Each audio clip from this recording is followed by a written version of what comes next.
محمد وعلى آل محمد كما باركت على إبراهيم وعلى آل إبراهيم إنك حميد مجيد. اللهم لا فهم لنا إلا ما فهمتنا إنك أنت الجواد الكريم. اللهم سبحانك لا علم لنا إلا ما علمتنا إنك أنت العليم الحكيم. الحمد لله. আল্লাহ পাক রব্বুল আলামিনের দরবারে লাখো কোটি শুকর যে মহান রব্বে করিম আমাদের সকলকে বলি আলহামদুলিল্লাহ। আওয়াজ দিয়ে বলি আলহামদুলিল্লাহ। সম্মানিত মুসল্লিয়ানে কেরাম, আমরা গত সপ্তাহে শুনেছিলাম এমন কিছু নারীর বৈশিষ্ট্য যারা জাহান্নামী হবে, এবং এর সাথে সাথে স্বামীদের কিছু হক স্ত্রীর উপরে এ সম্পর্কেও আলোচনা করা হয়েছিল। এর এই ধারাবাহিকতায় আজকেও স্বামীর কিছু হক নিয়ে আলোচনা করা হবে। আমরা সকলেই মনোযোগ সহকারে শোনার জন্য চেষ্টা করব। স্বামীদের যে হকগুলো আছে এইগুলির থেকে যেন আমরা নিজেরাও অবগত হতে পারি, নিজেদের আহলো আয়াল, নিজেদের পরিবার পরিজনদেরকেও জানাইতে পারি, বিশেষ করে নিজেদের স্ত্রীদেরকে যেন শিখাইতে পারি, শুনাইতে পারি, আমলে নিয়ে আসতে পারি। এবং মা বোনেরা যতদূর পর্যন্ত আওয়াজ যাচ্ছে, যাদের কানে কথাগুলো পৌঁছায়, ইসলাহের নিয়তে, সংশোধনের নিয়তে, নিজের আমল সঠিক করার জন্য স্বামীর যে হকগুলো আছে এইগুলো শুনে বুঝে আমলে নিয়ে আসার জন্য চেষ্টা করব। আল্লাহ সকলকে তৌফিক দান করুন, সকলে বলি আমিন।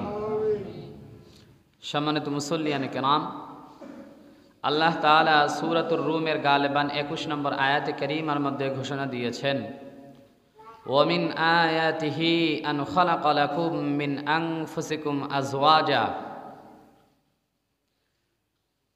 আল্লাহ তাআলা তার নিদর্শন সমূহের মধ্য থেকে একটি নিদর্শন হলো যে আল্লাহ তাআলা তোমাদের থেকেই তোমাদের স্ত্রীদেরকে সৃষ্টি করেছেন। আলহামদুলিল্লাহ। কেন? আল্লাহ বলেন লিতাসকুনু ইলাইহা, যাতে করে স্ত্রীদের কাছে গিয়ে তোমরা প্রশান্তি লাভ করো, শান্তি লাভ করো। ওয়াজআলা বাইনাকুম মাওয়াদ্দাতাও ওয়া রাহমা, এবং একই অপরের মাঝে যেন ভালোবাসা, প্রেম ভালোবাসা সৃষ্টি হয়, মহাব্বত সৃষ্টি হয়। এজন্য আল্লাহ তাআলা আমাদের থেকেই আমাদের স্ত্রীদেরকে সৃষ্টি করেছেন। আলহামদুলিল্লাহ। ইতোপূর্বে বলা হয়েছে যে এই সৃষ্টি আবার আপনার আমার থেকেই আমার স্ত্রীকে বানানো হয়েছে, এমনটা নয়। আদি পিতা হযরতে আদম আলাইহিস সালাতু ওয়াস সালামের পাঁজরের হাড় থেকে মা হাওয়া আলাইহিস সালাতু ওয়াস সালামকে আল্লাহ তাআলা সৃষ্টি করেছিলেন। সেই সূত্রগত থেকে আল্লাহ তাআলা এই আয়াতে কারীমার মধ্যে বলেন যে তোমাদের থেকেই তোমাদের স্ত্রীদেরকে সৃষ্টি করা হয়েছে, যাতে করে তোমরা স্ত্রীদের কাছে গিয়ে শান্তি পাও, প্রশান্তি লাভ করো। আর একই অপরের মধ্যে আল্লাহ তাআলা প্রেম, ভালোবাসা, মহাব্বত সৃষ্টি করে দিয়েছেন। সুবহানাল্লাহি ওয়া বিহামদিহি। তাহলে এই আয়াতে কারীমার থেকে বুঝলাম আল্লাহর একটা নিদর্শনের মধ্য থেকে নিদর্শন হলো যে আল্লাহ দুনিয়াতে চলার পথে সঙ্গিনী হিসাবে আল্লাহ তাআলা পুরুষদেরকে স্ত্রী দান করেছেন। আলহামদুলিল্লাহ। এবং মা বোনদের সম্মান রক্ষার্থে, তাদের নিরাপত্তা রক্ষার্থে আল্লাহ তাআলা তাদেরকেও স্বামী দান করেছেন। আলহামদুলিল্লাহ। তো একজন আরেকজনের জন্য প্রশান্তির জায়গা, একজন আরেকজনের শান্তির জায়গা। আল্লাহ তাআলা বলেন যে একজন আরেকজনের জন্য কি শান্তি, একজন আরেকজনের জন্য প্রশান্তির জায়গা। সুতরাং এই জায়গাটুকু যাদের জন্য শান্তির হয়ে গিয়েছে তাদের চাইতে সুখী মানুষ আল্লাহর জমিনে আর কেউ নেই। আর যাদের জন্য এই শান্তির জায়গাটা অশান্তির হয়ে গিয়েছে, আল্লাহ না করুন, এদের চাইতে হতভাগা, এদের চাইতে দুঃখী মানুষ আল্লাহর জমিনে আর একটাও নেই। যদি পরিবারে শান্তি থাকে তাহলে সব সুন্দর চলে, আর পরিবারে যদি শান্তি না থাকে তাহলে সারা পৃথিবীতে শান্তি থাকলেও ওই শান্তিটাকে আর শান্তি মনে হয় না। জোরে চিল্লায় বলেন ঠিক কিনা? এজন্য স্বামী আর স্ত্রী একজন আরেকজনের সঙ্গে সম্পর্কটা এমন হওয়া দরকার যেন একজন আরেকজনের এত কাছের, এত কাছের যে একজন আরেকজনকে ছাড়া থাকতে পারে না, একজন আরেকজনের মোহাব্বত না করে থাকতে পারে না, একজন আরেকজনের ভালোবাসা প্রেম প্রীতি না দিয়ে থাকতে পারে না, একজন আরেকজনের দুঃখ কষ্ট একজন আরেকজনের সহযোগিতা না করে থাকতে পারে না, এমন সম্পর্ক হওয়া উচিত। আর যদি কোনো ঘরে সাপ আর বেজির মতো সম্পর্ক হয়ে যায়, আল্লাহ না করুন, সেই ঘরের কি অবস্থা যে আল্লাহ মাবুদই ভালো জানে। জোরে চিল্লায় বলেন ঠিক কিনা? এজন্য ঘরগুলোরে আগে সুন্দর করা দরকার। ঘরগুলো যদি সুন্দর হয়, স্বামী স্ত্রীর সম্পর্ক যদি সুন্দর হয়, তাহলে দেখবেন ঘরের মধ্যে ভালোবাসা, মহাব্বত, শান্তি, শৃঙ্খলা সব অটুট থাকে। বাচ্চা যারা ছেলে মেয়ে সন্তান যারা ছোট থেকে বড় হতে থাকে, এরাও সুন্দর পরিবেশ পেয়ে বড় হতে থাকে এবং সুসন্তান হিসাবে গড়ে ওঠে। জোরে চিল্লায় বলেন ঠিক কিনা? এজন্য প্রধান ভূমিকা হলো একজন স্বামী আর স্ত্রীর মাঝে সুসম্পর্ক দায়েম এবং কায়েম করা। আল্লাহ তাআলা দেখবেন একজন ছেলে আর একজন মেয়ে অপরিচিত, বিবাহের আগে অপরিচিত থাকে কি থাকে না? বিবাহের আগে অপরিচিত, কিন্তু যখন বিবাহ হয়ে যায় তখন দেখবেন একজন আরেকজনের প্রতি এমন মহাব্বত অটোমেটিকলি এসে যায় যে একজন আরেকজনের ছাড়া থাকতে পারে না। ঠিক কিনা? এজন্য আল্লাহ বলেন ওয়াজআলা বাইনাকুম মাওয়াদ্দাতাও ওয়া রাহমা। আল্লাহ তাআলা উভয়ের মাঝে প্রেম প্রীতি, ভালোবাসা, মহাব্বত সৃষ্টি করে দেন, রহমত, দয়া সৃষ্টি করে দেন। এটা অটোমেটিকলি চলে আসে। দেখবেন একটা ছেলে 20 বছর 25 বছর পর্যন্ত জীবন অতিবাহিত করলো একাই একাই, ভালো লাগে, কোনো সমস্যা নেই। আর যখন এই বিবাহ শাদী করে নিয়েছে, তো এবার স্ত্রী যদি বাবার বাড়িতে যায় 1 সপ্তাহের জন্য বা 3 দিনের জন্য, তাহলেই কাম খেয়েছে। মেয়ে 20 বছর 24 বছর 25 বছর জিন্দেগি একাই কাটিয়েছে, বিবাহ শাদী হয়ে গিয়েছে। এখন যদি বাবার বাড়িতে হোক অথবা স্বামী সফরে গিয়েছে 3 দিন বা 5 দিনের জন্য, মেয়ের কেমন যেন অস্থিরতা এসে যায়, কেমন যেন কি জানি অভাব, ভালো লাগে না, কেমন যেন অস্বস্তিকর অবস্থা সৃষ্টি হয়ে যায়। তাহলে এর দ্বারা বোঝা যায় কিনা যে একজনের প্রতি আরেকজনের মহাব্বত কে সৃষ্টি করে দেয়? আল্লাহ। এই মহাব্বতের সম্পর্ককে দায়েম এবং কায়েম রাখা উচিত। এজন্য স্ত্রীদের যে হকগুলো আছে সেই হকগুলোও স্বামীর যেমনিভাবে আদায় করা উচিত, ঠিক তেমনিভাবে স্বামীর যেই হকগুলো আছে এই হকগুলোও স্ত্রীর আদায় করা উচিত। যদি আদায় করা হয়, একজন আরেকজনের হক আদায় করে, তাহলে ঘরটাকে সুন্দর পরিবেশ এবং উভয়ের মাঝে ভালোবাসা সৃষ্টি করে দিবেন কে? আল্লাহ। এজন্য একজন আরেকজনের জন্য হকের প্রতি লক্ষ্য করে হকগুলো জেনে একজন আরেকজনের হক আদায় করার জন্য চেষ্টা করা দরকার আছে কিনা? আল্লাহ সকলকে হকগুলো আদায় করে চলার তৌফিক দান করুন। সকলে বলি আমিন। সম্মানিত মুসল্লিয়ান কিরাম, স্বামীদের হক সম্পর্কে গত জুমায় আলোচনা করা হয়েছিল। এর পরের থেকে আজকের আলোচনা, হযরতে মা আয়েশা সিদ্দিকা রাদিয়াল্লাহু তাআলা আনহা বলেন যে স্বামীদের কি হক, স্বামীদের হক এটা কত বড় জিনিস, বা স্বামীদের হক এটা কি জিনিস, এটা যদি মেয়েরা বুঝতো তাহলে স্বামীর যথাযথ কদর করত। এই কদর করতে গিয়ে স্বামীর পায়ের ধুলো নিজের গাল দ্বারা মুছে দিত, তারপরেও পরোয়া করতো না। সুবহানাল্লাহ।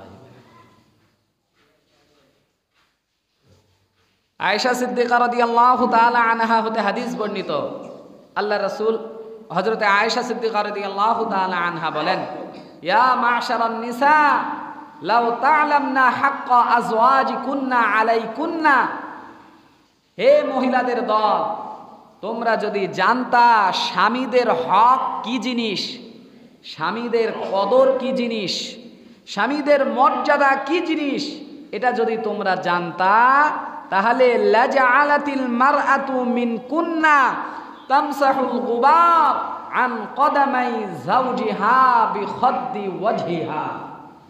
হযরতে মা আয়েশা বলেন, ও মহিলাদের দল, তোমরা যদি স্বামীর কি হক এবং হকটা কত বড় জিনিস এটা যদি তোমরা জানতা তাহলে স্বামীর পায়ের ধুলা নিজের গাল দ্বারা পরিষ্কার করে দিতা। সুবহান। নিজের গাল। সমাজে তো এমনও কিছু মেয়ে পাওয়া যায়, এমনও কিছু স্ত্রী পাওয়া যায় যারা স্বামীদের হাত দ্বারাও শরীরটা পরিষ্কার করে দিতে ইতস্তত বোধ করে। যদি স্বামীদের কোথাও শরীরে ময়লা থাকে অথবা ঘা থাকে, সেখানে শুশ্রূষা বা চিকিৎসা হোক বা তার সেবা যত্ন করতে গিয়েও অনেক মহিলা আছে যারা ঘৃণা করে। বড়লোক ফ্যামিলির মেয়ে, বিবাহ শাদী করে নিয়েছে, স্বামীর কদর কি জিনিস তো দূরের কথা, স্বামীর খেদমতটাই ভালো করে করতে চায় না। সবাই নয়, অনেক মা বোন আছে অনেক ভালো, স্বামীদের সুন্দর খেদমত করে, আছে কিনা? আছে। ইল্লা দুই একজন, যেই দুই একজন তাদের কথাই বলা হচ্ছে যে অনেক এরকম আছে যারা স্বামীদের খেদমতেই করতে চায় না। অথচ মা আয়েশা সিদ্দিকা রাদিয়াল্লাহু তাআলা আনহা বলেন যে স্বামীর কি কদর, স্বামীর কি হক, এটা যদি তুমি জানতা তোমার নিজের গাল ব্যবহার করে হলেও তোমার স্বামীর তুমি পার ধুলা মুছাই দিতা। সুবহানাল্লাহ। এই হাদিস দ্বারা বোঝা যায় স্বামীদের কদর কি, স্বামীদের কদর কি। অন্য এক হাদিসের মধ্যে এসেছে, ইবনে মাজাহ শরীফের হাদিসের বর্ণনা 1852 নম্বর হাদিসের বর্ণনা এসেছে, আল্লাহর পয়গম্বর বলেন, লাউ আন্না রাজুলান আমারা ইমরাআতাহু, আল্লাহর পয়গম্বর এই কথা বুঝাইতে চান, স্বামীরা যদি কোনো আদেশ স্ত্রীদেরকে করে, সেটা ছোট কোনো কাজ হতে পারে, বড় কোনো কাজ হতে পারে, যেই কোনো কাজ হোক না কেন সেই কাজ স্বামীর আদেশ পাইলেই করা জরুরি হয়ে যায় স্ত্রীদের উপরে। আল্লাহর পয়গম্বর বলেন, লাউ আন্না রাজুলান আমারা ইমরাতাহু আন তানকুলা মিন জাবালিন আহমার ইলা জাবালিল আসওয়াদ ওয়া মিন জাবালিল আসওয়াদ ইলা জাবালিন আহমার ফাকানা লাকানা নাউলুহা আন তাফআলা আও কামা ক্বালা আলাইহিস সালাতু ওয়াস সালাম। আল্লাহর পয়গম্বর বলেন, যদি কোনো স্বামী তার স্ত্রীকে এই ধরনের আদেশও করে, যদি তার স্ত্রীকে এই আদেশ করে যে লাল পাহাড়কে তুমি কালো পাহাড়ে নিয়ে যাও আর কালো পাহাড়কে লাল পাহাড়ে পর্যন্ত নিয়ে যাও, লাল পাহাড়কে তুমি কালো পাহাড় বানিয়ে দাও এবং কালো পাহাড়কে লাল পাহাড় বানিয়ে দাও, অথবা লাল পাহাড়কে তুমি কালো পাহাড়ের কাছে নিয়ে যাও, কালো পাহাড়কে তুমি লাল পাহাড়ের কাছে নিয়ে যাও। আল্লাহর পয়গম্বর বলেন, যদি কোনো স্বামী তার স্ত্রীকে এই ধরনের কঠিন আদেশও করে, আল্লাহর পয়গম্বর বলেন, ফাকানা লাউনুহা আনতা ফাআলা, তারপরেও ওই আদেশ মানা নারীর জন্য আবশ্যকীয় হয়ে যায়।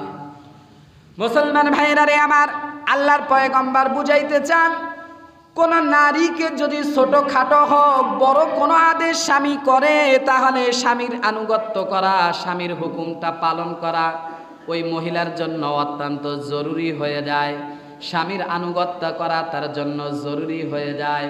আল্লাহর পয়গম্বর উদাহরণ দিতে গিয়ে বলেন, যদি কোনো স্বামী তার স্ত্রীকে এত বড় কঠিন একটা আদেশ করে যে লাল পাহাড়কে কালো পাহাড় বানিয়ে দাও, কালো পাহাড়কে লাল পাহাড়ে বানিয়ে দাও, তারপরেও ওই নারীর জন্য স্বামীর হুকুমটা মানা অত্যন্ত জরুরি হয়ে যায়। স্বামীর মর্যাদা বুঝাইতে গিয়ে আল্লাহর পয়গম্বর কঠিন এক উদাহরণ দিয়ে বলেন, এর দ্বারা আবার এটা উদ্দেশ্য নয় যে এখন আমরা বাড়িতে গিয়ে আমাদের স্ত্রীকে বলবো যে পাকা বাড়িকে কাঁচা বানিয়ে দাও আর কাঁচা বাড়িকে পাকা বানিয়ে দাও। কি বলেন? এখন বাড়িতে গিয়ে স্বামী ওয়াজ শুনেছে, এখন বাড়িতে গিয়ে স্ত্রীকে বলতেছে কাঁচা বাড়িকে পাকা বানিয়ে দাও, পাকা বাড়িকে কাঁচা বানিয়ে দাও। এটা উদ্দেশ্য? আল্লাহর পয়গম্বর বলেন যদি কোনো স্বামী তার স্ত্রীকে এই পর্যায়ের আদেশ করে, যদি করত তারপরেও স্ত্রীর জন্য মানা কি আবশ্যক, জরুরি, স্ত্রীকে মানতে হবে। তাহলে আনুগত্যের সর্বোচ্চ শিখর পর্যন্ত আল্লাহ রাসূল জানিয়ে দেন যে তোমার কাছে কঠিন সাধ্য হলেও তারপরেও যদি আর কি তোমার স্বামী তোমার আদেশ করে, মানা তোমার জন্য জরুরি হয়ে যায়। এজন্য মুসলমান ভাইরা রে আমার, এরপরে ইবনে মাজাহ শরীফের 1853 নম্বর হাদিস, তার পরের হাদিসে আল্লাহর পয়গম্বর বলেন, হাদিসের প্রথম অংশ আমার উদ্দেশ্য নয়, পরের অংশ উদ্দেশ্য। আল্লাহর পয়গম্বর বলেন লাউ কুনতু আমিরান আহাদান আইয়াসজুদা লিগাইরিল্লাহ লা আমারতুল মারআতা আন তাসজুদা লিজাওজিহা। আল্লাহর পয়গম্বর বলেন যে যদি দুনিয়ার জমিনের মধ্যে আল্লাহ ছাড়া অন্য কাউকে সেজদা করা জায়েজ হতো, বৈধ হতো, যদি আমি কাউকে সেজদা করার জন্য আদেশ দিতাম, তাহলে আমি সর্বপ্রথম মহিলাকে আদেশ দিতাম যে তুমি তোমার স্বামীকে সেজদা করবা। স্বামীর মর্যাদা কত বড়! একজন মানুষকে বা একজন স্রষ্টাকে খুশি করার জন্য, একজন স্রষ্টার কদর করার জন্য, একজন স্রষ্টার সম্মান দেওয়ার জন্য সর্বোচ্চ যেই পন্থা আর পদ্ধতি সেটা হলো সেজদা দেওয়া। সেজদা দিলে আল্লাহ তাআলা খুশি হয়ে যান। এর চাইতে বড় কোনো আমল আল্লাহর জমিনে আর হতে পারে না। সেজদার চাইতে বড় সম্মানের মতন কোনো বস্তু আর বিষয় হতে পারে না। আল্লাহ তাআলার পয়গম্বর বলেন যে সেজদা দেওয়া এত বড় একটা সম্মানের মাধ্যম, এই মাধ্যমটাকে যদি আমি দুনিয়ার কোনো মানুষের জন্য ব্যবহার করতাম, তাহলে আমি স্বামীদের ক্ষেত্রে ব্যবহার করতাম, স্ত্রীদেরকে বলতাম যে তোমরা স্বামীদেরকে সেজদা করে সর্বোচ্চ সম্মানের শিখরে পৌঁছায় দাও। সুবহানাল্লাহ। কিন্তু কোনো মানুষকে সেজদা করা জায়েজ নেই বিধায় আল্লাহর পয়গম্বর বলেন এজন্য কাউকে আমি আদেশ দেই না যে তোমরা কাউকে সেজদা করো। যদি দিতামে তাহলে মহিলাদেরকে আদেশ দিতাম, পুরুষদেরকে, তোমাদের স্বামীদেরকে তোমরা সেজদা করো। সুবহানাল্লাহ। এই হাদিস দ্বারা বোঝা যায় স্বামীদের কত কদর, স্বামীদের কত মর্যাদা। এই হাদিসের শেষ অংশে আল্লাহর পয়গম্বর বলেন ওয়াল্লাযী নাফসু মুহাম্মাদিন বিয়াদিহি লা তুআদ্দি ইমরাতুন হাক্কা রাব্বিহা হাত্তা তুআদ্দিয়া হাক্কা যাওজিহা। কোন মহিলা ততক্ষণ পর্যন্ত আল্লাহ তাআলার হক আদায় করতে পারবে না যতক্ষণ না ওই মহিলা তার স্বামীর হক আদায় করবে। বলুন সুবহানাল্লাহ। মুসলমান ভাইরা রে আমার, আল্লাহর পয়গম্বর বলেন তুমি যতই নামাজ আর রোজা পড়ো না কেন, যতই নফল জিকির আজকার করো না কেন, তোমার স্বামী যদি তোমার উপরে অসন্তুষ্ট থাকে তাহলে তোমার কোনো কিছু কাজে আসবে না। আগে স্বামীর হক আদায় করতে হবে। স্বামীর হক যদি তুমি আদায় করতে পারো তাহলে বুঝবা তুমি তোমার রবের হক আদায় করেছ। এজন্য মুসলমান মা বোনেরা আমার, আল্লাহর পয়গম্বর বলেন তোমাদের স্বামীদের তোমরা যদি হক আদায় না করতে পারো, তোমাদের রবের হক তোমরা আদায় করতে পারবা না। এজন্য স্বামীদের কদর করা দরকার আছে না নাই? জোরে চিল্লায় বলেন স্বামীদের মর্যাদা দিতে হবে কি হবে না? স্বামীদের আনুগত্য করা দরকার আছে কি আছে না? স্বামীদের হক যেই মহিলা আদায় করতে পারবে সে তার রবের হকও আদায় করতে পারবে। বলুন সুবহানাল্লাহ। এজন্য আল্লাহর পয়গম্বর বলেন তুমি যদি তোমার স্বামীর হক আদায় করো তাহলে তোমার হক, তোমার রবের হক তুমি আদায় করে ফেলবা। এই হাদিস দ্বারা বোঝা যায় স্বামীর মর্যাদা কত উপরে, কত উপরে, যে আল্লাহর রাসূল বলেন যদি স্বামীকে সর্বোচ্চ সম্মানের শিখরে পৌঁছানোর বড় মাধ্যম সেজদা করা, যদি এটা জায়েজ থাকতো তাহলে স্বামীদের সেজদা করাইতে বলতাম। আর স্বামীদের হক যদি কেউ আদায় না করতে পারে তাহলে সে আল্লাহর হকও আদায় করতে পারবে না। এজন্য স্বামীদের হকের ক্ষেত্রে অবশ্যই মা বোনদেরকে লক্ষ্য রাখা দরকার আছে কি আছে না? অবশ্যই লক্ষ্য রাখা দরকার আছে। অন্য এক হাদিসের মধ্যে এসেছে, আল্লাহর পয়গম্বরকে জিজ্ঞাসা করা হলো, ওগো পয়গম্বর, দুনিয়ার জমিনের মধ্যে সবচাইতে উত্তম নারী কারা? কারা তার স্বামীর জন্য অত্যন্ত বরকতশীল, অত্যন্ত কল্যাণকর এমন নারী কারা? আল্লাহর পয়গম্বর বলেন, যেই নারীর মধ্যে 3টা গুণ আছে। জোরে চিল্লায় বলেন না, কয়টা গুণ আছে? যেই নারীর মধ্যে 3টা গুণ পাওয়া যায়, আল্লাহর পয়গম্বর বলেন ওই নারী হলো দুনিয়ার জমিনের মধ্যে সবচাইতে উত্তম নারী, আর স্বামীর জন্য বড় কল্যাণকর, বরকতময়। আল্লাহর পয়গম্বর বলেন, যেই নারীর মধ্যে 3টা গুণ আছে, 1 নম্বর গুণ হলো আল্লাতী তাসুররুহু ইদা নাযারা, যখনই স্বামী তার স্ত্রীর দিকে তাকায়, স্ত্রী স্বামীকে সন্তুষ্ট করে দেয়, খুশি করে দেয়। বলুন সুবহানাল্লাহ। 1 নম্বর গুণ হলো, যেই নারীর দিকে তার স্বামী তাকায়, তাকানোর সাথে সাথে স্ত্রী স্বামীকে সন্তুষ্ট করে দেয়, খুশি করে দেয়। 2 নম্বর হলো ওয়াতুতিউহু ইদা আমারা, স্বামী যখনই তাকে কোনো কাজের জন্য আদেশ করে, সাথে সাথে স্বামীর আনুগত্য করে। এটা হলো 2 নম্বর সিফত। 3 নম্বর সিফত হলো, আল্লাহর পয়গম্বর বলেন, ওয়ালা তুখালিফুহু ফি নাফসিহা ওয়া মালিহি, স্বামীর অনুপস্থিতিতে স্বামীর ঘরের সন্তান আর মালগুলো এবং নারী নিজের সতীত্বের হেফাজত করে স্বামীর অনুপস্থিতিতে।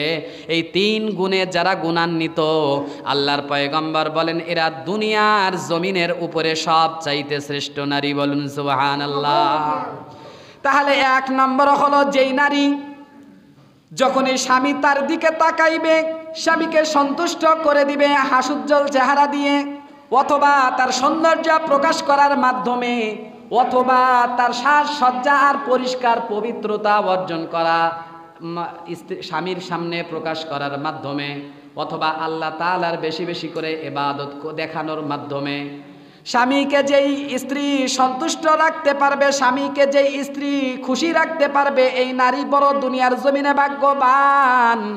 2 নম্বর হলো, যেই নারী তার স্বামীর আদেশ পাওয়া মাত্রই মেনে নেয়, এই নারী হলো দুনিয়ার জমিনে বড় বরকতময়। যেই নারী তার স্বামীর অনুপস্থিতিতে নিজের সতীত্ব আর স্বামীর মালকে হেফাজত করে, এই নারী হলো দুনিয়ার জমিনে পুরুষের জন্য সবচাইতে কল্যাণকর। বলুন সুবহানাল্লাহ। মুসলমান ভাইরা আমার, আল্লাহর পয়গম্বর বলেন, তুমি তোমার স্বামীরে সন্তুষ্ট করবা, স্বামীরে খুশি করবা। এর পন্থা আর পদ্ধতি হলো 3টা। বহুত পন্থা আর পদ্ধতি হতে পারে, যেই কোনো পন্থা আর পদ্ধতি নিয়ে তুমি তোমার স্বামীরে সন্তুষ্ট করতে পারো, কিন্তু এর মধ্য থেকে 3টা বিষয় আছে, যেই 3টা বিষয় দেখলে স্বামীরা এমনি খুশি হয়ে যায়। 1 নম্বর কি? লিহুসনিহা ইনদা, স্বামীর সামনে তার সৌন্দর্য প্রকাশ করা।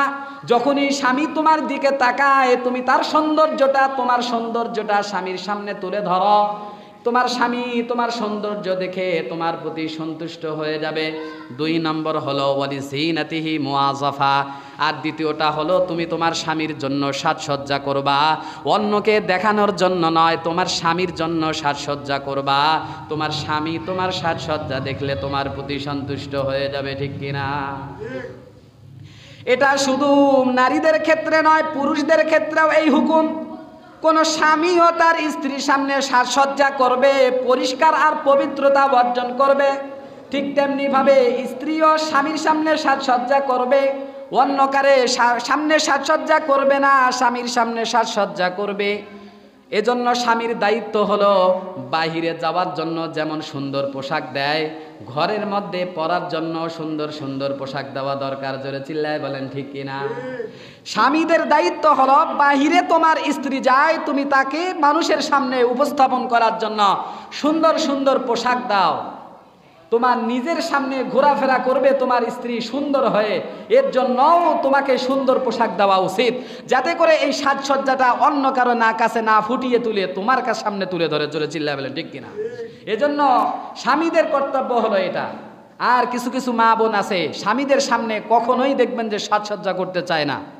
সাজসজ্জা যদি করতে হয় তো বাহিরে গেলে দেখবেন করবে, বসের কাছে, স্যারের কাছে, ইত্যাদি ইত্যাদি কত ভাই ব্রাদার আছে, তাদের সামনে গেলে দেখবেন খুব সাজসজ্জা। এরকম কিছু পুরুষও আছে যারা দেখবেন নিজের স্ত্রীর সামনে সাজসজ্জা করতে চায় না, কয় কে আমারে এখন দেখে, কে আমারে পছন্দ করে। ও ভাই, তোমার প্রতি তো আস্তে আস্তে তোমার স্ত্রীর ইচ্ছা চাহিদা কমে যাবে তুমি যদি সাজসজ্জা না করো। এই সাজসজ্জার আদেশ আল্লাহ রাসূল সাল্লাল্লাহু আলাইহি সাল্লাম দিয়েছেন। তোমার সৌন্দর্য তুমি তোমার স্ত্রীর সামনে প্রকাশ করো। বলে কে আমারে দেখে। আবার দেখবেন ঠিকই যদি কোনো চাচাতো বোন, জ্যাঠাতো বোন বা তাবাইতো বোন সামনে যদি পড়ে, তাহলে দেখবেন মাথার চুল একদিকে থাকলে আরেক দিকে সুন্দর করে দেয়। আছে কিনা এরকম পুরুষ? আছে। এজন্য আল্লাহ রাসূল বলেন যে পুরুষও তার স্ত্রীর কাছে সৌন্দর্য প্রকাশ করবে এবং পবিত্রতা হাসিল করবে, পাক পরিষ্কার থাকবে। এটা তার স্ত্রী যেমনি ভাবে চায়, ঠিক তেমনি ভাবে স্বামীও চায় যে স্ত্রীও পাক পবিত্র থাক, পরিষ্কার থাক, সাজসজ্জা তার স্বামীর সামনে করুক। জোর চিল্লায় বলেন ঠিক কিনা? 3 নম্বর, স্বামীকে সন্তুষ্ট রাখার 3 নম্বর পদ্ধতি হলো আল্লাহর পয়গম্বর বলেন ওয়ালিদাওয়ামি ইশতিগালিহা বিত্তাআত, সদা সর্বদা আল্লাহর ইবাদত বন্দেগী যেই নারী করবে, স্বামী সেই নারীকে দেখলে অটোমেটিক সে খুশি হয়ে যায়। যেই নারী সদা সর্বদা ইবাদত বন্দেগী করে। এখন এই কথার উদ্দেশ্য এটা নয় যে সারাদিন শুধু নামাজ আর রোজা পড়তেই থাকবে, স্বামী আর সন্তানের খোঁজ নেওয়ার দরকার নেই, এমনটা নয়। আল্লাহ রাসূল বলেন যে মুখে সদা সর্বদা জিকির থাকবে, যখন যেই ইবাদত করতে পারে সেই ইবাদত করবে। এমনি সময় আছে তো মুখে জিকির করে লা ইলাহা ইল্লাল্লাহ, সুবহানাল্লাহ, যে কোনো তাসবিহাত পড়তে থাকে। আর স্বামী এই অবস্থায় যদি তার স্ত্রীকে দেখে, অটোমেটিকভাবে স্বামী সন্তুষ্ট হয়ে যায়। সুবহানাল্লাহ। তাহলে কোনো স্বামীকে সন্তুষ্ট করার 3টা পদ্ধতি আল্লাহ রাসূল বলেছেন। 1 নম্বর পদ্ধতি হলো যে নিজের সৌন্দর্য স্বামীর সামনে প্রকাশ করা। 2 নম্বর হলো নিজে যদি সাজসজ্জা আর পরিষ্কার থাকতে হয় তাহলে এটা স্বামীর সামনে যেন হয়। 3 নম্বর হলো সদা সর্বদা ইবাদত বন্দেগীতে থাকলে স্বামী অটোমেটিকলি সন্তুষ্ট হয়ে যাবে। সুবহানাল্লাহ। বুঝাইতে পারলাম? এখন স্ত্রীদের যেই পোশাক আর পরিচ্ছদ, এটা অবশ্যই ড্রেসটার কি হবে। আরে ভাই, রাত্রে আপনার সামনে আপনার স্ত্রী আসে, নিজেকে উপস্থাপন করে, আপনি একটু নিজে সুন্দর পোশাক স্ত্রীকে ক্রয় করে দেন, তার জন্য রেখে দেন। দেখবেন আপনার স্ত্রী যখন আপনার সামনে আসবে তো মনে হবে দুনিয়ার মধ্যে সব চাইতে পরীটা আল্লাহ আপনারে দান করছে, ঠিক কিনা? আর যদি আপনার স্ত্রী ছিঁড়া ফাটা কাপড় পরে বেড়ায়, আপনার এইদিকে তাওয়াক্কুল নেই, আপনি এইদিকে তাওয়াজ্জুই করেন না, তাহলে মনে হবে যে দুনিয়ার মধ্যে সবচাইতে সুন্দরী আপনার পাশের বাড়ির বোন, ঠিক কিনা? পাশের বাড়ির চাচাতো বোন আপনার কাছে খুব মজা লাগবে, নিজের স্ত্রীকে মজা লাগবে না। অনেকেই আবার নিজের স্ত্রীদেরকে অতি মডার্ন বানানোর জন্য, অতি মডার্ন করার জন্য দেখবেন স্ত্রীদেরকে এমন পোশাক এনে দেয় যেটা পরলে মাইয়া মানুষ না ছেলে মানুষ এটা আর বোঝা যায় না, মনে হয় বেড়া মানুষ, ঠিক কিনা? এইটাকে দেখলে মনে হয় যে এটা পুরুষ। অথচ আল্লাহ তাআলা এই ধরনের মহিলাদের উপরে লানত বর্ষণ করেন। বলুন নাউজুবিল্লাহ। যারা যেই সমস্ত পুরুষেরা মহিলাদের সাজসজ্জায় সজ্জিত হয়, যেই সমস্ত মহিলারা পুরুষদের সাজসজ্জায় সজ্জিত হয়, যেই সমস্ত পুরুষেরা মহিলাদের সাজসজ্জায় সজ্জিত হয়, আল্লাহর রাসূল বলেন আল্লাহ তাআলা এই সমস্ত নারী আর পুরুষদের উপর সদা সর্বদা লানত বর্ষণ করেন। নাউজুবিল্লাহি মিন যালিক। হাদিস শরীফের মধ্যে আছে লাআনাল্লাহুল মুতাশাব্বিহিনা মিনার রিজালি বিন নিসা ওয়াল মুতাশাব্বিহিনা মিনান নিসাই বির রিজাল। যেই সমস্ত পুরুষ মহিলার সাজসজ্জায় সজ্জিত হয়, যেই সমস্ত মহিলা পুরুষদের সাজসজ্জায় সজ্জিত হয়, দেখলে চেনা যায় না কোনটা কি, এই ধরনের পুরুষ আর মহিলার উপর আল্লাহ তাআলা লানত বর্ষণ করেন। নাউজুবিল্লাহ। তাহলে পুরুষ আর মহিলাদের উপরে অবশ্যই পোশাকের তারতম্য করতে হবে কি না? আপনার স্ত্রীকে আপনি কোন ড্রেস আর কোন পোশাক পরাবেন, আপনার মেয়েকে আপনি কোন পোশাক পরাবেন, অবশ্যই সেটা সুস্থ মস্তিষ্কে সিলেক্টেড করতে হবে। জোরে চিল্লায় বলেন ঠিক কিনা? ইসলামিক পোশাক হতে হবে। অন্য হাদিসের মধ্যে আল্লাহর রাসূল বলেন যে আল্লাহর রাসূলও তাদের প্রতি লানত বর্ষণ করেন। লানা রাসূলুল্লাহি সাল্লাল্লাহু আলাইহি ওয়াসাল্লাম আর রাজুলা ইয়ালবাসু লুবসাল মারআতি ওয়াল মারআতা তালবাসু লুবসার রাজুল। যেই পুরুষ মেয়েদের পোশাক পরে আর যেই মেয়ে পুরুষদের পোশাক পরে, এদের উপরে আল্লাহর রাসূলও লানত বর্ষণ করেন। নাউজুবিল্লাহ। যারা আল্লাহর রাসূলের লানত পাবে, যারা আল্লাহ তাআলার লানত পাবে, এদের জান্নাতে যাওয়ার চান্স আছে? কি বলেন, এরা নবীজির শাফাআত লাভ করার চান্স আছে? তাহলে যেই সমস্ত মা বোনেরা এখন পর্যন্ত, যেই সমস্ত পুরুষেরা বাবাজিরা এখন পর্যন্ত মহিলাদের সাজসজ্জায় সজ্জিত হন, যারা পুরুষদের সাজসজ্জায় সজ্জিত হন, তারা একটু হুশ করে চলাফেরা করা দরকার আছে কিনা? জোরে চিল্লায় বলেন আছে কিনা? এজন্য মা বোনদেরকে অবশ্যই পোশাক দিতে হলে সেরকম পোশাক দিতে হবে। কি বলেন, ঠিক কিনা? অনেক পুরুষ আছে আবার মা বোনদেরকে পোশাক ক্রয় করতে দিতে দিতে এমন ক্রয় করে দিয়েছে যে জামা কাপড়ের দাম এত বেড়ে গিয়েছে যে বড় লম্বা জামা আর কিনতে পারে না ছোট জামা ছাড়া। ঠিক কিনা? জোরে চিল্লায় বলেন ঠিক কিনা? এরকম পুরুষ আছে কিনা? স্ত্রীর জন্য বাজারে গেলে ফকির হয়ে যায়। ঠিক কিনা? বাজারে এমনি বেলা দেখবেন যে ওর বহুত টাকা পয়সা, বাজারে গেলে দেখবেন ও ফকির হয়ে গেছে। কেন? ওই বড় পোশাকটা কিনতে পারে না, দাম বেশি, ছোট পোশাকটা কিনে দেয়। আবার এমন হয় মোটা পোশাকটা কিনতে পারে না, কেন? ওটার দাম বেশি, পাতলা পোশাকটা কিনে দেয়। এরকম ফকির স্বামী আছে কিনা? ফকির জামাই আছে কিনা? সবাই কি? সবাই নয়, কিছু কিছু। তাদের জন্য যারা এই ধরনের কাজকর্ম করে, যারা নিজেদের স্ত্রীদেরকে অন্যের সামনে উপস্থাপন করায় শর্ট পোশাক পরে অথবা পাতলা পোশাক পরায়, এই ধরনের লোকদের সম্পর্কে, এই ধরনের মা বোনদের সম্পর্কে আল্লাহর রাসূল বলেন, অন্য এক হাদিসের মধ্যে আল্লাহ রাসূল সাল্লাল্লাহু আলাইহি ওয়াসাল্লাম বলেছেন যে আইয়ুমা ইমরাআতিন ওয়াদাআত সিয়াবাহা ফি গায়রি বাইতি যাওজিহা, যেই সমস্ত মহিলারা তাদের পোশাক তার নিজের স্বামীর বাড়ি বাদ দিয়ে অন্য কারো বাড়িতে রেখে দেয়, অন্য কারো বাড়িতে ফেলায় দেয়, এর অর্থ হলো নিজের সৌন্দর্যের যেই শরীরের অঙ্গ প্রত্যঙ্গ আছে নিজের স্বামীর বাড়িতে ঢেকে রাখে না, অন্য কারো বাড়িতে গেলে কাপড় ফেলায় দিয়ে নিজের নগ্নতা প্রকাশ করে। এই সমস্ত মেয়েদের সম্পর্কে আল্লাহর রাসূল বলেন, ফাকাদ হাতাকাত সিত্রু মা বাইনাহা ওয়া বাইনাল্লাহ, এই মেয়ে আল্লাহ এবং তার মাঝে যেই পর্দা ছিল এই পর্দাকে ছিন্ন করে ফেললো। নাউযুবিল্লাহ। আল্লাহ রাসূল বলেন, যেই মেয়ে সে তার স্বামীর ঘর ব্যতীত অন্য কোনো কারো বাড়িতে গিয়ে নিজের কাপড় ফেলায় দেয়, নিজের পেট, নিজের রান, নিজের ইত্যাদি ইত্যাদি অঙ্গ প্রত্যঙ্গ প্রকাশ করে, এই সমস্ত মেয়েরা কেমন যেন তার মাঝে আর আল্লাহর মাঝে যেই পর্দাটা ছিল সেই পর্দাটাকে ছিন্ন করে ফেলাই দিল। নাউযুবিল্লাহ। তাহলে বলুন তো, যারা শর্ট পোশাক পরে এই সমস্ত মেয়েরা, তারা গুনাহগার হবে কি হবে না?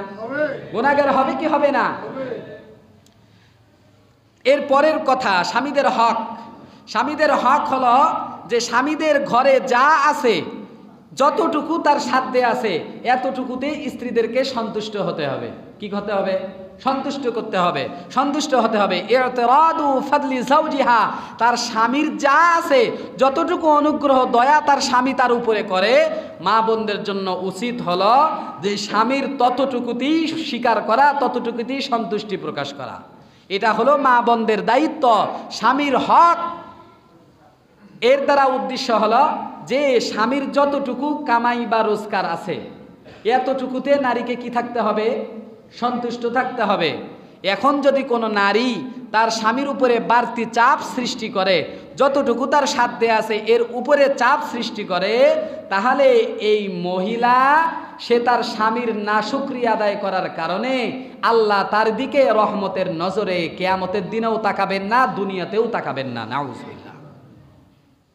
আল্লাহ রাসূল সাল্লাল্লাহু আলাইহি ওয়াসাল্লাম বলেন, লা ইয়ানজুরুল্লাহু তাবারাকা ওয়া তাআলা ইলা ইমরাআতিন, আল্লাহ তাআলা ওই মহিলার দিকে তাকাবেন না রহমতের দৃষ্টি দিয়ে যেই মহিলা লা তাশকুরু লিজাওজিহা, তার স্বামীর শুকরিয়া আদায় করে না।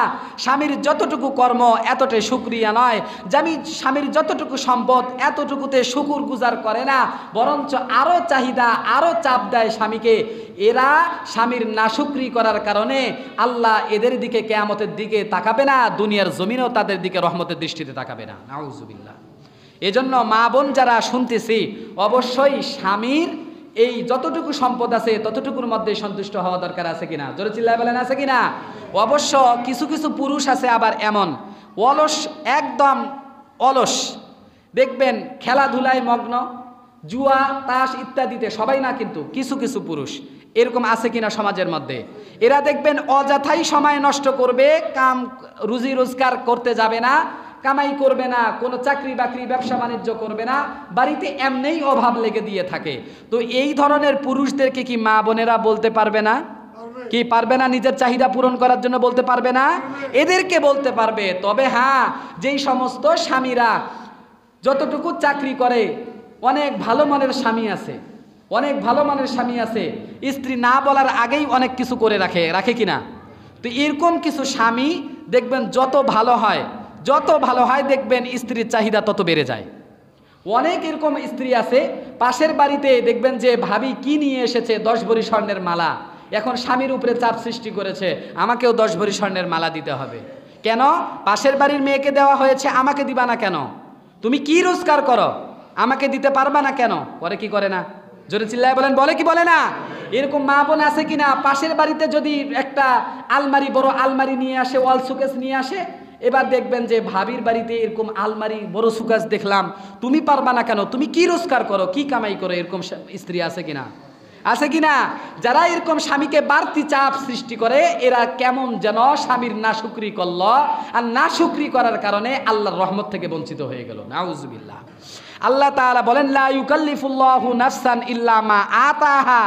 আল্লাহ যেই পরিমাণ সম্পদ বান্দারে দিছেন তার থেকে খরচ করতে বলেন, এর বাহিরে যেই পরিমাণ সম্পদ দেন নাই সেই পরিমাণ সম্পদ থেকে খরচ করতে আল্লাহ চাপ সৃষ্টি করেন না।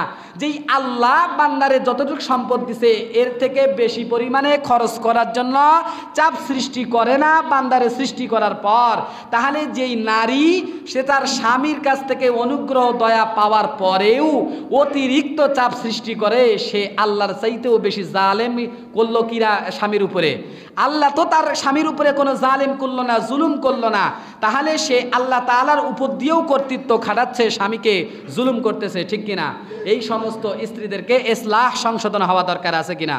আল্লাহ সকলকে বুঝদান করুন।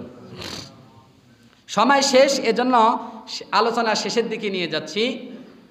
এজন্য মা বোনদেরকে বলবো, সর্বশেষ 2টি হাদিস আর বলবো। একটি হাদিস হলো ছোট্ট হাদিস, স্বামীকে যদি কেউ সন্তুষ্ট রাখতে পারে, আর এমন তো অবস্থায় যদি কোনো স্ত্রীর মৃত্যু হয়ে যায়, স্বামী সন্তুষ্ট, এমন তো অবস্থায় কোনো মা বোনের যদি ইন্তেকাল হয়ে যায়, আল্লাহর রাসূল বলেন মরতে দেরি হবে, আল্লাহর জান্নাতে যাইতে দেরি হবে না। সুবহানাল্লাহ। আল্লাহর রাসূল বলেন, আইয়ুমা ইমরাতিন মাতাত, যে মহিলা এমন অবস্থায় ইন্তেকাল করে যে ওয়াজাউজুহা আনহা রাদিন, তার স্বামী তার উপরে সন্তুষ্ট থাকে, এমন অবস্থায় ইন্তেকাল করে, আল্লাহর পয়গম্বর বলেন দাখালাতিল জান্নাহ, সে মৃত্যুর সাথে সাথে আল্লাহর তৈরি জান্নাতে যাবে। সুবহানাল্লাহ। এটা হলো তিরমিজি শরীফের 1161 নম্বর হাদিসের বর্ণনা। এজন্য মা বোনদেরকে আবেদন জানাবো যে আপনারা স্বামীকে যদি সন্তুষ্ট রেখে ইন্তেকাল করতে পারেন, তাহলে আল্লাহর তৈরি জান্নাত আপনার জন্য অবধারিত। সুবহানাল্লাহি ওয়া বিহামদিহি। সর্বশেষ আমাদের পুরুষ ভাইদের জন্য ওয়াজ, সেটা হলো যে স্ত্রীদেরকে সংশোধন করার জন্য পন্থা আর পদ্ধতি কি? স্ত্রীদেরকে সংশোধন আর করার পন্থা আর পদ্ধতি হলো যে স্ত্রীকে বেশি বেশি করে ওয়াজ নসিহত করা। কি করা? ওয়াজ নসিহত করা। ওয়াজ নসিহত করতে হবে। তারা অনেক বিধিবিধান জানে না, না জানার কারণে আজকে সংসারের মধ্যে অশান্তি। এই জানানোর দায়িত্বটা হলো আপনার। এজন্য আল্লাহর পয়গম্বর বলেন যে ইস্তাউসু বিন নিসা, তোমরা মহিলা তোমাদের স্ত্রীদেরকে বেশি বেশি করে ওয়াজ নসিহত করো। কেন? ফাইন্নাহুন্না খুলিকনা মিন দিলইন ওয়া ইন্না আওয়াজা শাইইন মিনাদ দিলই আ'লা। আল্লাহর রাসূল বলেন যে কেননা মহিলাদেরকে পুরুষদের বাঁকা পাজরের হাড় থেকে সৃষ্টি করা হয়েছে, আর এমন তেমন বাঁকা নয়, যে তার বুকের সবচেয়ে উপরের অংশের যেই বাঁকা হাড়টা, সেই বাঁকা হাড় থেকে স্ত্রীদেরকে সৃষ্টি করা হয়েছে। এজন্য স্বভাবগতভাবে স্ত্রীরা একটু টেরা হবে, স্ত্রীরা একটু বাঁকা হবে, স্ত্রীরা একটু উল্টাপাল্টা চলবে। এজন্য কি করতে হবে? আল্লাহর রাসূল বলেন যে এজন্য তার উপরে বেশি তুমি কর্তৃত্ব দেখাইতে যাও না, তার উপরে বেশি তুমি মাতাব্বরি দেখাইতে যাও না।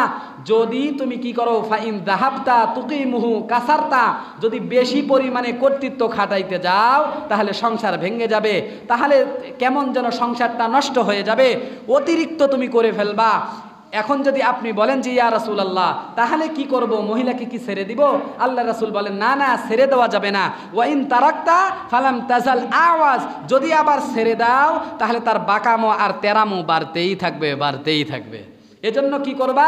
ইস্তাউসু বিন নিসা, বেশি বেশি করে ওয়াজ নসিহত করো। কেন? পুরুষদের মাঝে ওয়াজ নসিহতের যেই প্রভাব পড়ে তার চাইতেও মহিলাদের অন্তরে বেশি পরিমাণে প্রভাব পড়ে, ঠিক কিনা? মহিলা মা বোনদের দেখবেন অন্তর নরম, এদেরকে কোরআন হাদিস থেকে কিছু আলোচনা শোনাবেন, নবীজির কিছু কষ্টের জিন্দেগি শোনাবেন, কিচ্ছা কাহিনী শোনাবেন, দেখবেন মনটা এমন নরম যে কিছুক্ষণের মধ্যেই বোঝা যায় যে তাদের মধ্যে প্রভাব পড়েছে, ঠিক কিনা? আমি গত কিছুদিন পূর্বে কোথাও এক জায়গায় বয়ান করেছি মহিলা মা বোনদের পর্দার বিষয়ে। পর্দার বিষয় বয়ান করার পরে বের হওয়ার সাথে সাথেই দেখি যতগুলো মহিলা বাইরে ছিল সবগুলো দেখি ঘোমটা দিয়েছে মুখের মধ্যে, সুবহানাল্লাহ। সবগুলো দেখি মাথার মধ্যে কাপড় দিয়েছে, অথচ ইতিপূর্বে আমারে দেখলেও দিত না। দেখি আলোচনার পরে সবাই দেখি মুখের মধ্যে ঘোমটা আর মাথা ঢেকেছে। তো এটা কি মহিলা মা বোনদের একটা আলামত না যে ওয়াজ নসিহতে তাদের উপরে প্রভাব পড়ে? এজন্য আল্লাহ রাসূল বলেন বেশি বেশি করে তাদের উপরে কি করো? ওয়াজ নসিহত করো, বেশি কর্তৃত্ব খাটাইতে যাও না, কেননা ওদের স্বভাবটাই বাঁকা। এজন্য সম্মানিত মুসল্লিয়ানে কেরাম, সকলেই নিজে যেমন স্বামীর হকগুলো স্ত্রীদেরকে শিখাবো, ঠিক এমনিভাবে স্ত্রীরাও খেয়াল রাখবো যে স্বামীদের হকগুলো আদায় করার জন্য চেষ্টা করতে হবে কি হবে না? জোরে চিল্লায় বলেন, হবে কি হবে না? এখন বর্তমানে সবচেয়ে বড় সমস্যা যেটা দাঁড়িয়েছে সেটা হলো যে ঘরে ঘরে পরকীয়া, ঠিক কিনা? মিথ্যা বললাম? আওয়াজ নেই, জোরে বলেন। কি যুবক ভাইয়েরা আওয়াজ দেন? ঘরে ঘরে এখন সবচেয়ে বড় সমস্যা হলো পরকীয়া। এর এক নম্বর কারণ মুহাক্কিক উলামায়ে কেরামগণ বলেন যে স্ত্রীদেরকে আর স্বামীদেরা যারা রয়েছে একজন আরেকজনের হক জানে না, এই কারণে এদের মাঝে পরকীয়ার সৃষ্টি হয়ে গিয়েছে। দুই নম্বর মুহাক্কিক উলামায়ে কেরামগণ বলেন যে পর্দার বিধান পরিপূর্ণ না পালন করার কারণে একজন আরেকজনের সামনে একদম প্রকাশ্যে উপস্থাপন হওয়ার কারণে এজন্য এই পরকীয়ার সৃষ্টি হচ্ছে। তিন নম্বর যেটা সবচেয়ে বড় কারণ সেটা হলো যে এই অশ্লীল বেহাপনা ছবি, সিনেমা, গান বাদ্য দেখার কারণে, বিশেষ করে হাতে হাতে মোবাইল, টিভি, সিনেমা দেখার কারণে এখন পরকীয়া বেড়ে যাচ্ছে, ঠিক কিনা? দেখবেন স্বামী আর স্ত্রীর মধ্যে ভালোবাসা আগে খুব বেশি পরিমাণে ছিল। কেন? স্বামী সারাদিন বাহিরে কাজ করে বাড়িতে যখন আসতো দেখবেন যে স্ত্রী হাত পাখা নিয়ে স্বামীর কাছে বসতো, সুন্দর করে তার খেদমত করত, যা মনের মধ্যে আছে বলে দিত। আবার রাত্রের বেলা যখন শুইতো একজন আরেকজনের মুখের দিক হয়ে শুইতো, ঠিক কিনা? এখন দেখবেন এমন জামানা এসে গিয়েছে এখন আর দুইজনে মুখামুখি হয়ে শোয় না, এখন দুইজন উল্টা দিক হয়ে শোয়। কেন? একজনের কাছে একটা আয়না, আরেকজনের কাছে আরেকটা আয়না, ঠিক কিনা? একজনের কাছে একটা টাচ ফোন, আরেকজনের কাছে একটা টাচ ফোন। একজনে কাঁথার তলে ঢুকে দেখেন চ্যাটিং করতেছে আরেকজনের কাছে, আরেকজনে খুঁজতেছে সবচাইতে সুন্দর নারী কোনটা দেখি একটু, ঠিক কিনা? এখন যখন সুন্দর নারী একজনে পায়, আরেকজন আরেক দিকে কাঁথার তলে যখন সুন্দর পুরুষের সুদর্শন চেহারা দেখে তখন আর নিজেরটারে ভালো লাগে না, ঠিক কিনা? নিজেরটারে ভালো লাগে না। সব নারী কিন্তু এমন নয়, কিছু কিছু যাদের মনে রোগ আছে, মারাদ, যাদের কলবের মধ্যে রোগ আছে, এই সমস্ত নারী আর পুরুষরা এই ধরনের দেখবেন যে আয়না দেখে দেখে ঠিক করে কোন পুরুষ তার জন্য সিলেক্টেড, কোন পুরুষ তার জন্য বেশি সুদর্শন, ভালো। এভাবে যখন দেখে তখন ওই পুরুষকে যখন পায় না, যখন যৌবনের এশক উঠে যায় তখন পুরুষকে পায় না, তখন স্বামী যখন বাইরে চলে যায় তখন দেখবেন পরকীয়া লিপ্ত হয়ে যায়, ঠিক কিনা? এজন্য যারা স্ত্রীদের হাতে বড় বড় ফোন তুলে দিয়েছি, নিজেরাও বড় বড় ফোন ব্যবহার করি, মনে রাখবেন ফোনের উপকারিতা আছে, অপকারিতাও আছে। এজন্য উপকারিতার চাইতেও অপকারিতাকে বেশি প্রাধান্য দিতে হবে যেন অপকারিতা না আসে, ঠিক কিনা? এজন্য বিশেষ করে স্মার্টফোনের থেকে নিজেরাও হেফাজতে থাকতে হবে, স্ত্রীদেরকেও হেফাজত করার জন্য চেষ্টা করতে হবে, ঠিক কিনা? এই জন্য আরও একটা বিশেষ কারণ সেটা হলো স্বামী স্ত্রী আলাদা থাকে, এটা মনে রাখবেন, দূরে থাকা যাবে না, বিশেষ করে কাছে থাকার জন্য চেষ্টা করতে হবে। আল্লাহ রাসূল বলেন কাছাকাছি যত স্বামী আর স্ত্রী থাকবে তত পরকীয়ার থেকে হেফাজতে থাকবে। এজন্য আল্লাহ আমাদের সকলকে বোঝার তৌফিক দান করুন, কথাগুলো বুঝে একে অপরের সঙ্গে